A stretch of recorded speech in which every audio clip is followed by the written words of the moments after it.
Hello guys, आपको corner tiger के साथ आज एक और हम डिस्कशन करने के लिए आए हैं। आज मेरे साथ एज यूजुअल असद अब्बास हैं। आज हम डिस्कस करेंगे अपने पाकिस्तानी स्क्वाड को जो साउथ अफ्रीका के अगेंस्ट अनाउंस हुआ 20 मेंबर स्क्वाड, और हम थोड़ा सा श्रीलंका और इंग्लैंड को भी, और आखिर में इंडिया और ऑस्ट्रेलिया को भी टच करेंगे। तो ओवर टू यू असद, थोड़ा सा स्क्वाड के बारे में बताओ, कैसा लगा तुम्हें स्क्वाड? स्क्वाड मुझे एक दो थोड़े से डिफरेंसेस है, लेकिन ओवरऑल काफ़ी अच्छा स्क्वाड सेलेक्ट किया मोहम्मद वसीम जो नए चीफ सेलेक्टर है हमारे, उन्होंने। तो स्क्वाड में जो पहले पॉजिटिव्स डिस्कस कर लेते हैं। पॉजिटिव्स ये हैं कि उन्होंने आज जो सिलेक्शन की है ना, उन्होंने साथ में चार्ट्स और डेटा के थ्रू ना दिखाया है कि कौन सा प्लेयर इंक्लूड हुआ है, किस वजह से इंक्लूड हुआ है, कौन सा प्लेयर एक्सक्लूड हुआ है, तो वो किस वजह से एक्सक्लूड हुआ है। मतलब उन्होंने बताया है कि शान मसूद की पिछली 8 इनिंग्स में 33 रन थे और उनकी परफॉर्मेंस अच्छी नहीं थी, तो इसलिए वो ड्रॉप हुए हैं। इसी तरह इमाम उल हक और नसीम शाह इंजर्ड थे, तो इस वजह से वो सिलेक्ट नहीं हो सके हैं। और इमाम उल हक के बारे में उनका ये भी कहना था कि वो अभी रेड बॉल के लिए रेडी नहीं है, सो इसलिए भी इमाम उल हक को सिलेक्ट नहीं किया। इसी तरह जो बाकी एक्सक्लूजन्स थी, पहले एक्सक्लूजन्स के बारे में मैं बता रहा हूँ। तो उन एक्सक्लूजन्स में एक तो सोहेल खान थे। सोहेल खान के बारे में उन्होंने कहा है कि बज़ाहिर अनफेयर लगता है कि कोई भी मैच नहीं खिलाया उन्हें न्यूजीलैंड में और यहाँ पे उन्हें ड्रॉप कर दिया है। तो उसकी रीज़न ये है कि वगैरह इन कंडीशंस में उनको लगता है कि सोहेल खान से बेटर ऑप्शंस मौजूद हैं राइट नाउ। और जो सबसे इम्पॉर्टेंट जो एक्सक्लूजन है स्क्वाड में, वो जफर गौहर की है, जिन्होंने डेब्यू किया था न्यूजीलैंड में और उन्होंने वहाँ पे 30+ रन किए थे बोथ इनिंग्स में, सेकंड टेस्ट मैच में। लेकिन उनको ड्रॉप करने की वजह उन्होंने ये बताई है कि उनके अकॉर्डिंग अभी जफर गौहर बॉलिंग में, स्पेशली टेस्ट बॉलिंग में रेडी नहीं है कि वो पाकिस्तान को 20 विकेटें दिलवा सकें बाकी बॉलर्स के साथ मिलके। तो ही इज़ लाइक कि Zafar Gohar is more of a batsman who can bowl in red ball, तो he wants Zafar Gohar to be more prepared as far as his bowling is concerned in red ball. तो इस वजह से जफर गौहर ड्रॉप जरूर हुए हैं, लेकिन वो अभी वाइट बॉल के प्लान में भी हैं पाकिस्तान के, और आगे चल के शायद टेस्ट स्क्वाड में भी वापस आ जाएं। तो ये तो कुछ इंपॉर्टेंट एक्सक्लूजन्स थी, और जो इंक्लूजन्स हुई हैं वो काफ़ी पॉजिटिव हैं और उसमें डोमेस्टिक परफॉर्मेंसेस को काफ़ी रिस्पेक्ट दी गई है।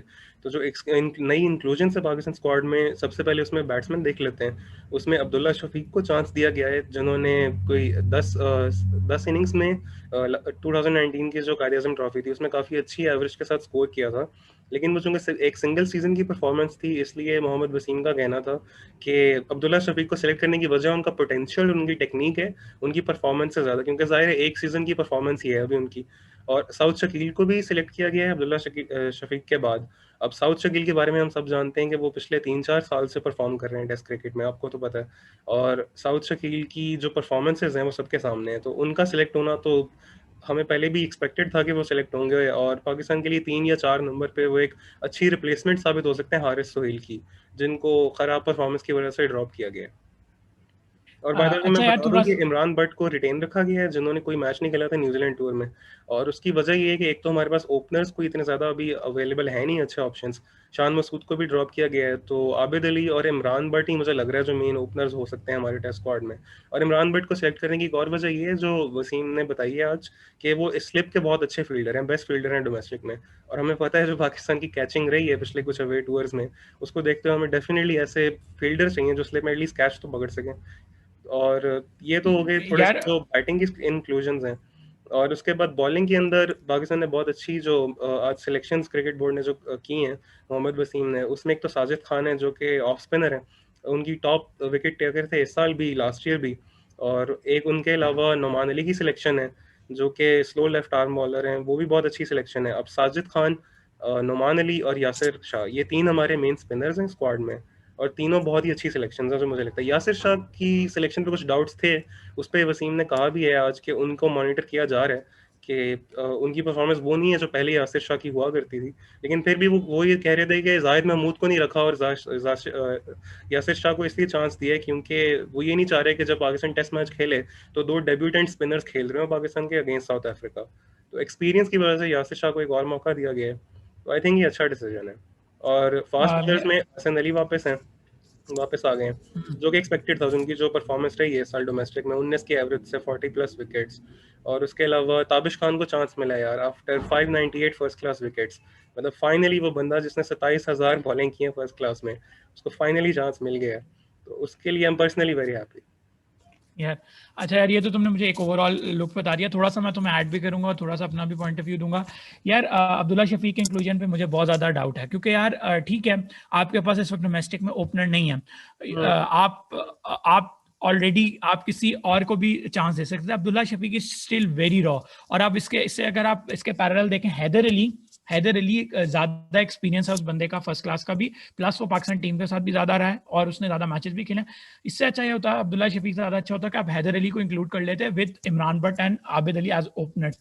इमरान भट्ट का मुझे देख के बहुत खुशी हुई है कि इमरान भट्ट को ऐड किया गया और उसको रिटेन किया गया। लास्ट दफा आपको मैंने डिस्कस भी किया था, गलती हुई है कि मिसबाह हक ने उसको एज अ मिडल ऑर्डर डाला था ताकि इमामुल हक कवर हो जाए। ठीक है, इमामुल हक को तो पता नहीं क्या हमारा ना एक अटूट अंग है ना, वो नहीं अलग हो सकता टीम से। नहीं, आज तो वसीम खान ने खैर साफ साफ बोल दिया, उसने कहा इमामुल हक रेड बॉल के लिए रेडी नहीं है। एक तो इंजर्ड ये है, मुझे एक अच्छी उसने बात अगर इंजर्ड ना भी होता तो Imamul Haq is not ready for red ball cricket, उसने तो साफ साफ बोल बहुत दिया। सही, बिल्कुल सही बात की। ये इंजमाम उल्लाह की जो गलत पॉलिसी थी, उसने ओडीआई में परफॉर्म किया तो पकड़ के उसको टेस्ट में भी डाल दिया। खैर वो ओडीआई में भी बहुत पहले उससे अच्छे परफॉर्मेंस से उसको वो किया, खैर वो एक सेपरेट टॉपिक है। इमरान भट्ट का मुझे बहुत अच्छा लगा, उसको उसका जो पोटेंशियल है, जो जिस पोजीशन पे वो खेलता है उधर ऐड किया गया। और एक अच्छी बात देख के खुशी हुई एज एन किसी हमें स्लिप फील्डर, जो बैटर स्लिप फील्डर है, उससे भी आगे किसी फौकियत दी गई दूसरे प्लेयर्स पे, तो मुझे एक अच्छी बात लगी। अब्दुल्ला शफीक की मैं बिल्कुल भी हक में नहीं हूँ, उसके साथ पहले उस बंदे के साथ ज्यादती हो रही है कि उसे यहाँ छोड़ के जाना चाहिए था ताकि वो पूरा फर्स्ट क्लास खेलता और वो परफॉर्म करता। Haider Ali could have been a very good choice. अच्छा, फास्ट बॉलिंग में यार नहीं, आपकी बात ठीक है, अब्दुल्ला शफीक की मुझे भी कंसर्न है, लेकिन इतने ज्यादा नहीं है, क्योंकि मुझे पता है 20 लोगों का स्क्वाड है और जो फाइनल 11 खेलेगी उसमें अब्दुल्ला शफीक ने खेलना तो है नहीं। I mean let's be honest, उसमें जो ओपनर्स होंगे, probable openers, Abid Ali definitely one of the openers होगा, शान मसूद और इमामुल हक है नहीं, तो दूसरा ओपनर या तो वो अजहर अली से ओपन करा लेंगे या इमरान भट्ट को खिलाएंगे, जो मुझे फीलिंग आ रही है। तो बेशक अब्दुल्ला को रख लेते या हैदर को रख लेते, फर्क नहीं पड़ना था, क्योंकि खेलना तो हैदर ने भी नहीं है। हाँ, लेकिन यार नहीं, मुझे एक ही चीज होती है ना, हैदर अली को जरा रेड बॉल का थोड़ा सा फील तो आती है ना टेस्ट स्क्वाड की, क्योंकि यार हैदर अली इन सब में आपको पता है कि वो आपके अपकमिंग बैट्समैन में सबसे अच्छा है। दो उसकी वो T20 में फेलियर्स हो गए, बट आपको खुद भी पता होगा कि मोहम्मद वसीम खुद जो चीफ सिलेक्टर है वो कहते हैं कि Haider Ali is a better red ball player than white ball. तो खैर अच्छा यार, थोड़ा थोड़ा सा मुझे कंसर्न है अपनी फास्ट बॉलिंग के ऊपर। हारिस रऊफ ये उठ के कहाँ से आ गया यार? यार हारिस राउफ की सिलेक्शन उन्होंने बोला है कि पोटेंशियल बेसिस पे हुई है और शॉर्टेज बेस पे हुई है। मतलब ज्यादातर सिलेक्शन जैसे साउथ शकील है या कामरान गुलाम है या जो आगा सलमान है या साजिद खान है या नुमान अली है या ताबिश खान है, ये सारे तो वो सिलेक्शन है ना जो मेरिट बेसिस पे हुई हैं, कि मतलब ये प्लेयर्स वो थे जिन्होंने परफॉर्म किया है काफी काफी साल फिर सिलेक्ट हुए हैं। लेकिन जो हारिस राउफ की सिलेक्शन है ना और अब्दुल्ला शफीक की, ये दो सिलेक्शन वसीम खान का कहना है कि ये पोटेंशियल बेसिस पे और शॉर्टेज बेसिस पे, क्योंकि पाकिस्तान के पास एक तो जैसे कि आपको पता है कि टेस्ट में ओपनर्स की शॉर्टेज है, वैसे तो हर फॉर्मेट में ही है, लेकिन अच्छे ओपनर्स की, लेकिन चलिए टेस्ट में तो है। और इसी तरह फास्ट बॉलर्स में पेसी एग्रेसिव फास्ट बॉलर्स की शॉर्टेज है, और ये बात तो फैक्ट है ना कि है। अब इसलिए उन्होंने कहा है कि इस वजह से, जैसे नसीम शाह को कहा जा रहा था कि उनके पास पेस है, एग्रेशन है, लेकिन एक्सपीरियंस नहीं था, तो अब वो उन्होंने नसीम शाह की जगह हारिस रऊफ को रख लिया उस स्पॉट को फिल करने के लिए, जो कि एक एग्रेसिव ओपनर हो, जो तेज आके बॉल करे, बॉल को रिवर्स कर सके। मुझे भी डाउट्स हैं इस सिलेक्शन पे, लेकिन ठीक है, मतलब इतनी बुरी सिलेक्शन नहीं है ये हारिस रऊफ की सिलेक्शन, अच्छा, मतलब much better than Naseem Shah और मूसा खान। अच्छा, लोग सारी दुनिया ना अपना पोटेंशियल को तैयार करती है डालकर। अगर हारिस रऊफ को आप टेस्ट के लिए देख रहे थे तो आप इस साल उसको छोड़ के जाते इधर फर्स्ट क्लास में। वो कोई 7-8 गेम में खेलता। पिछले साल भी उसने 3 या 4 गेम्स खेली हैं, वो बिग बैश चला गया था और वो नहीं खेल सका था। व्हाइट बॉल और रेड बॉल टोटली डिफरेंट है। मैं एग्री करता हूँ कि हारिस रऊफ बहुत अच्छा बॉलर है, वो स्विंग एंड सीम दोनों कर सकता है, हम्म। उसके अंदर पोटेंशियल है रेड बॉल का, but right now it too early होता।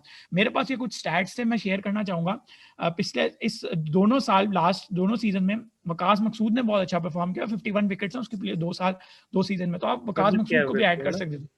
वकास यस, महमूद की। अब यस, अब वकास मकसूद को भी ऐड कर सकते थे। उससे एक बंदे को फील देख सकते थे, उसको एक T20 खिला के आपने बाहर किया हुआ है। वकास मकसूद को भी आप ऐड कर सकते थे।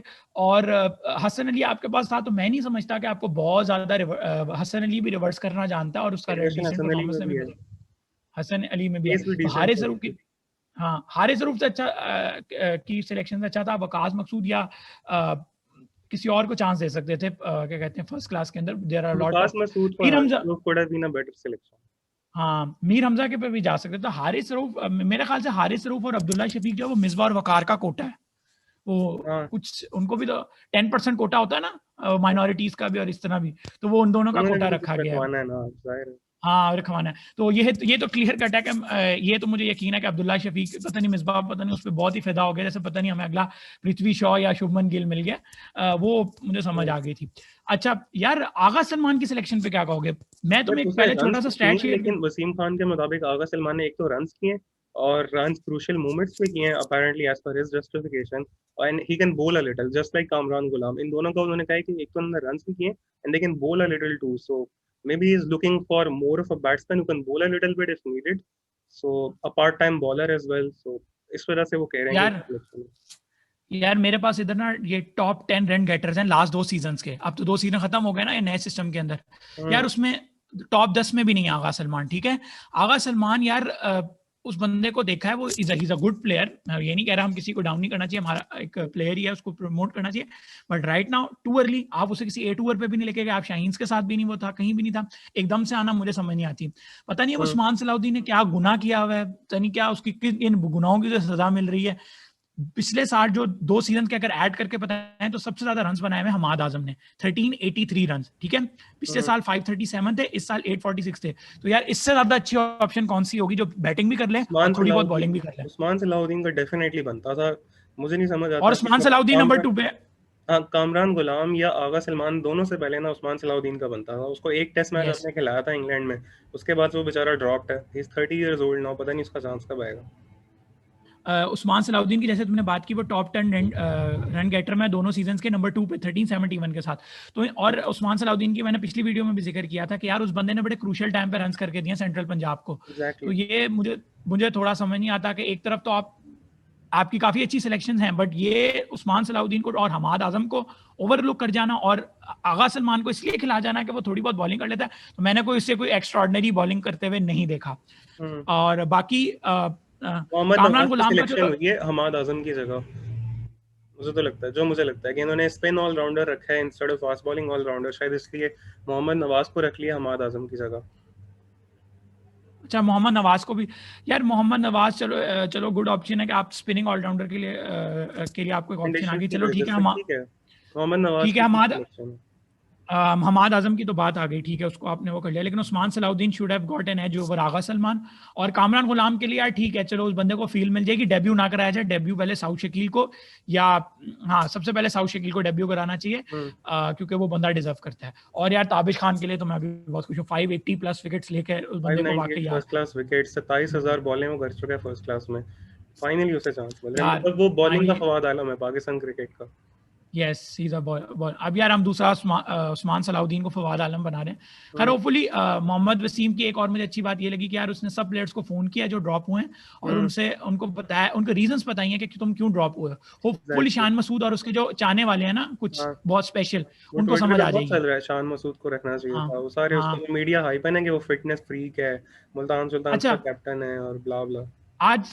आज यार एक छोटा सा ना जिंक्स टूटा है। आज जो पहले हमारे कुछ लोग थे ना जो बड़े इन्फ्लुएंस करते थे हमारी सिलेक्शन को, बेशक वो सिलेक्शन कमेटी में नहीं थे, इनमें हमारे बहुत से स्टैटिस्टिशियंस भी हैं, बहुत से गुरुज भी हैं, बहुत से एनालिस्ट भी, मैं नाम नहीं लेना चाहूंगा। आज उनकी मिथ टूटी है। वो पता नहीं कि आज लोगों को यार ये यूट्यूब की टीम सेलेक्ट होगी। यार आज अगर तुम्हारे से हट के तुम्हारे से भी लेकर डाटा तो टीम सेलेक्ट किया ना, तो क्या रिजल्ट निकला है आज ये भी देख लो यार। Overall a good selection, but 1 2 3 और बेहतर हो सकती थी। खैर बेहतरी की तो हर वक्त गुंजाइश होती है। और मुझे बताओ कि साजिद खान के साजिद खान की बहुत अच्छी इंक्लूजन है, क्योंकि ऑफ स्पिनर पाकिस्तान को सईद अजमल की रिटायरमेंट के बाद लेट्स बी ऑनेस्ट कोई अच्छा नहीं मिला, तो उनकी पिछले 2 सीजन में टॉप विकेट टेकर हो रहे हैं। तो आई थिंक वो वेरी गुड सिलेक्शन है, और Sajid Khan is just like 27 years old, so I think he can be a terrific option for Pakistan in red ball, or maybe definitely in red ball he can be a really good selection for Pakistan. और बाकी वसीम की आज selection में ना बात अच्छी ये लगी कि उन्होंने कहा कि कोई प्लेयर गुम नहीं होगा, क्योंकि जफर गौहर को एक टेस्ट जैसे खिला के ड्रॉप किया है, तो वो कह रहे हैं जफर गौहर उनके व्हाइट बॉल के प्लान्स में भी है और रेड बॉल के भी, क्योंकि वो उसको probably as an all format player देख रहे हैं। और इसी तरह जाहिद महमूद भी उनके व्हाइट बॉल के प्लान्स में as well as red ball. तो वही कह रहे हैं कि हर प्लेयर के लिए ना ट्रैकिंग सिस्टम मुतारिफ करवाएंगे कि जिसके अंदर मतलब कोई प्लेयर गुम नहीं होगा, हर प्लेयर की परफॉर्मेंस कॉन्स्टेंटली ट्रैक होगी। अभी पीएसएल के बाद वो कह रहे हैं कि जो प्लेयर्स फ्री होंगे अप्रैल में, जो साउथ अफ्रीका का टूर है उसमें जो प्लेयर सिलेक्ट नहीं होंगे वो यहाँ पे नेशनल हाई परफॉर्मेंस सेंटर जो पीसीबी ने बनाया हुआ है सेंटर, उसमें मोहम्मद यूसुफ के साथ और जकलैन मुश्ताक के साथ वो लोग जो प्लेयर्स यहाँ पे रह जाएंगे उनकी कॉन्स्टेंटली उनकी ट्रेनिंग होगी और उनकी इंप्रूवमेंट पे काम होगा। मतलब कोई प्लेयर गुम नहीं होगा, जैसे पास्ट में होता था ना कि एक टेस्ट मैच खेल के वो प्लेयर बस गुमनामी के समंदर में चला गया फिर कभी वापस आया नहीं, वो चीज़ नहीं होगी, वो कह रहे हैं। तो ये तो सही कह रहे हो यार। साजिद खान के ऊपर मैं 92 विकेट्स हैं उसकी 2 सीजन में, लास्ट 67 इस सीजन में, 25 लास्ट सीजन में। साजिद खान का इंक्लूजन अच्छा। और एक चीज और देखो यार, सारी दुनिया जो है ना उसमें ऑफ स्पिन का आर्ट खत्म होता जा रहा है, लेकिन अगर आप नेथन लाइन को देखो उसके पास भी कोई दूसरा नहीं है। ऑर्थोडॉक्स एक्शन है, बड़ा प्योर एक्शन है, और आज उसकी 396 विकेट्स हो चुकी है, और आज वो अपना 100वां टेस्ट मैच खेल रहा है। तो साजिद खान की एक अच्छी इन्वेस्टमेंट हो सकती है। और एक तो मेरी पीसीबी से एक रिक्वेस्ट भी यार, प्लीज पाकिस्तान को कम से कम 12 से 14 टेस्ट मैच ईयर मिलने चाहिए। बाकी overall best of luck team Pakistan. अब हम इंडिया और ऑस्ट्रेलिया के मैच में चलते हैं। आज इंडिया का यार काफी 1946 के बाद जब से उनकी टीम बनी, आज उनके सबसे ज्यादा कम एक्सपीरियंस था बॉलर्स के अंदर। आज उन्होंने टी नटराजन को और वॉशिंगटन सुंदर दोनों को टेस्ट कैप दी। ये दोनों बॉलर जो थे बेसिकली वो T20 स्क्वाड के साथ गए थे। कोई शायद प्लेयर्स को प्रैक्टिस करवाने के लिए और प्लेयर्स के लिए के साथ के उनके पास नेट प्रैक्टिस के लिए उनको रख लिया गया। और आज देखो वो कहते हैं ना, एक लक भी होती है और वो भी होती है, उनको आज किस्मत मिल गई और आज उनको टेस्ट कैप मिल गया। उसको हम मतलब बहुत अच्छा अपने इनएक्सपीरियंस के बावजूद परफॉर्म किया है। मतलब टोटल 13 विकेट्स थी इंडिया के बॉलर्स के पास आज, और 1013 टेस्ट विकेट्स थी उनके, 1013 विकेट्स थी वो जो ऑस्ट्रेलियन अटैक था उनके पास। इतना इनएक्सपीरियंस था, इतना स्टार्क डिफरेंस था एक्सपीरियंस में दोनों टीम के पेस अटैक्स में और ओवरऑल बॉलिंग अटैक्स में। लेकिन आज उन्होंने 274 फॉर 5 जो किया है, जिसमें से एडवांस स्टेज 87 पे 3 आउट थे ऑस्ट्रेलिया के, सो काफी अच्छा परफॉर्म किया इन एक्सपीरियंस बॉलिंग अटैक में। यार मैं तुम्हारी बात को सेकंड करूंगा। एक और बात के ऑस्ट्रेलियन जो आज जो थोड़ा सा मुझे एक चीज लगी, इंडियन अटैक क्यों इतना अच्छा परफॉर्म कर रहा था, वो बेसिकली था एक माहौल, एक टीम एनवायरनमेंट जो रहाने ने टीम को दिया। मतलब उसने सबको प्लेयर्स को एट ईज रखा हुआ था। ये बेसिकली आप जनरली देखो तो इंडिया की B या C टीम है। पहला टेस्ट मैच जो उनका खेला उसके बाद उनके 4 चेंजेस हुए, अगले मैच में फिर 2 चेंजेस हुए, और आज इस मैच में फिर उनकी 3 चेंजेस हुए। तो देखो कितना ओवरऑल एक स्क्वाड में चेंज आया। उनका मेन लीडर घर में है विराट कोहली, बट स्टिल रहाने ने प्रूव करके दिखाया कि यार वो बंदा है। और एक अच्छे सिस्टम से और एक अच्छे अगर आप बैकग्राउंड से हो तो आप किसी भी सूरत में परफॉर्म कर सकते हो। और ये जो एडवर्सिटीज होती हैं इसमें एक बंदा वही जबरदस्त होता है जो एडवर्सिटीज में ऊपर निकल कर है। और यार आज इंडिया ने चांसेस काफी मिस किए। लबुशेन ने मतलब 2 कैचेस उसके ड्रॉप हुए, अगर वो कैचेस टाइम पे ले लिए जाते तो शायद मैं समझता हूँ कि 250 तक ऑस्ट्रेलिया बंडल आउट कर जाता। इसी तरह उन्होंने कैच ड्रॉप कर दिया, साथ में सैनी भी उस वक्त। हाँ, सैनी भी इंजर्ड हो गया। यार मैं तुमसे एक चीज पूछना चाहता हूँ, ये प्लेयर्स क्यों इतना इंजर्ड हो रहे हैं पोस्ट जब से मैचेस दोबारा होने शुरू हुए कोविड के दौरान? आई थिंक पैटर्न कह नहीं सकते, मे बी कुछ लोग कहेंगे कि कोविड की वजह से एक ज्यादा प्रैक्टिस मिल नहीं रही है, possibly that one reason, but I don't think that's a case here. यार मैं समझता हूँ कि मेरे ख्याल से बॉडी की जो सिचुएशन थी, 8 महीने कोई क्रिकेट नहीं खेली, फिर एकदम आईपीएल के बाद इतना लंबा ऑस्ट्रेलियन टूर, तो शायद हो सकता है कि यार बॉडी 8 महीने के बाद उसे कोप अप ना कर सकी हो। खैर बीइंग अ प्रोफेशनल ये कोई रीजन तो नहीं है, लेकिन हाँ injuries are the part and parcel of the game, होती रहती हैं। बाकी होपफुल हैं कि होपफुली नवदीप सैनी के स्कैन सही आए और वो टीम को ज्वाइन करें। और यार अनफॉर्चुनेटली आखिरी कुछ वक्तों में शार्दुल ठाकुर ने उसका कैमरॉन ग्रीन का कैच छोड़ दिया, और अगर वो कैच ना छूटा तो may be India would have come back strongly. But अभी भी उनके पास चांस है सुबह आए विकेट लें और 320 330 तक रैप अप करें, क्योंकि इंडिया का सबसे वर्स्ट रिकॉर्ड है टेल के खिलाफ। इंडिया को ये चीज करनी चाहिए। Still they are not out of the game, pitch बहुत अच्छी है बैटिंग के लिए। और लोग मुझसे अभी कोई पूछ भी रहा था कि यार गैबा की पिच पे इतना बाउंस क्यों होता है, तो भाई जितना ज्यादा क्ले कंटेंट होगा उतना ज्यादा पिच में बाउंस एंड पेस होगा। तो ये और तुम कुछ ऐड करना चाहोगे? बस मुझे ये कि अगर अंडर 350 इंडिया आउट कर देता ना ऑस्ट्रेलिया को, तो फिर उनके पास चांस है मैच में काफी एक अच्छी पोजीशन में आने का। तो शायद वो ड्रॉ कर पाए या जीत भी पाए इस मैच को, अगर वो अंडर 350 उनको आउट कर सकते हैं।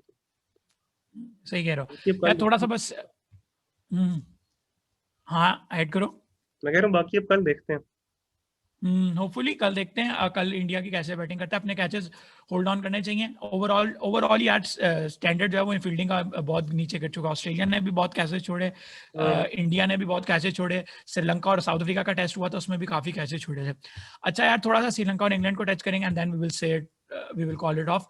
श्रीलंका और इंग्लैंड के मैच में बारिश होगी आखिरी सेशन में, लेकिन overall Sri Lanka is way behind. 185 की लीड हो गई है और जोए रूट ने बहुत जबरदस्त कमबैक किया। उसको लोग फैब 4 से निकाल रहे थे, पता नहीं फैब 10 में भी नहीं रख रहे थे लोग हमारे यहाँ के। सबको पता है रूट किस क्लास का प्लेयर है, क्लास प्लेयर का।